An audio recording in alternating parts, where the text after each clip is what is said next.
আল্লাহ হেফাজতের মালিক, হেফাজত করেন যে কোনো অছিলায়, আবার পতন করেন যে কোনো অছিলায়। জয় বাংলার হুঙ্কার, বাংলাদেশে বন্ধ করবে সাধ্যকার। আমি মুসলমানের সন্তান, কলেমা তায়েবা আমার জান প্রাণ। আমি বাঙালি, জয় বাংলা আমার জাতীয় স্লোগান। বঙ্গবন্ধুর নেতৃত্বে 52 ভাষা আন্দোলন, 54 নির্বাচন, 66 6 দফা, 69 গণ আন্দোলন, 70 নির্বাচন, 71 মুক্তিযুদ্ধ হয়েছে জয় বাংলা বলে। আদি পিতা আদম আলাইহিসসালাম, ধর্মীয় পিতা ইব্রাহিম আলাইহিসসালাম, বাঙালি জাতির পিতা বঙ্গবন্ধু শেখ মুজিবুর রহমান। শেখ মুজিবর ছিল গর্ভমোদের দেশের সোনার ছেলে। আমরা তাকে জানি সবাই বাঙালি জাতির পিতা বলে।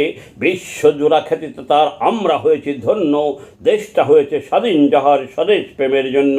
থাকবে যাহার নামটি লেখা বিশ্ব ইতিহাসের পাতায়। তার পরিচয় ভুলে যেতে হবে নাকি বিদেশি দালাল পাকিস্তানি রেখে যাওয়া রক্তদের কথায়। যারা ব্যক্তি সত্য হাসিল করিতে বঙ্গবন্ধুর আদর্শের সাথে বেইমানি করে দলের ক্ষতি করেছে, তারা বেইমান মুনাফেক এজিদ লীগ। যারা ছাত্র জনতার নাম ধরে জুলাই চক্রান্ত করে দেশের ক্ষতি করেছে, তারা দেশের শত্রু। আওয়ামী লীগে থাকা এজিদ লীগ, তারা দলের ক্ষতি করেছে। যারা সমন্বয়ক ছাত্র জনতা নাম ধরে দেশের ক্ষতি করেছে, এরা গণশত্রু, ইবলিসের চেলা। দেশের শত্রু, দলের শত্রু। এদের বিচার ইনশাআল্লাহ বাংলার মাটিতে হবে, সত্যের জয় হবে।